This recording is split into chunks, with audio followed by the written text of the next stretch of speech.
సమ్మర్స్లో అసలు IUI-IVF చేసేవాళ్ళు car, ఎందుకంటే టెంపరేచర్స్ వల్ల సక్సెస్ రేట్స్ అనేవి తగ్గొచ్చు అనే పాయింట్ ఉండింది.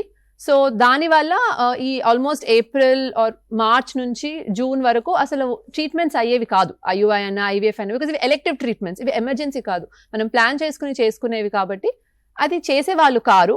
బట్ ఒక ఫ్యూ ఇయర్స్ నుంచి అలా లేదండి, త్రూ అవుట్ ద ఇయర్ అయినా మనము ట్రీట్మెంట్కి వెళ్ళొచ్చు. There is no need summer అని ట్రీట్మెంట్ మానుకోవాల్సిన అవసరం లేదు.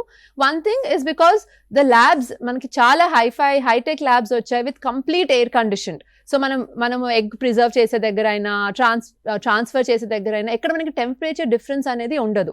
కంప్లీట్ ఎయిర్ కండిషన్ ప్లేస్లో ట్రీట్మెంట్ అవుతుంది కాబట్టి ఎఫెక్ట్ అవ్వదు. ఒకవేళ అండ్ పోస్ట్ దాట్ ఆల్సో ఒక్కసారి మనం ఎంబ్రియో ట్రాన్స్ఫర్ చేసిన తర్వాత ఉమెన్ని జాగ్రత్తగా ఉండాలి.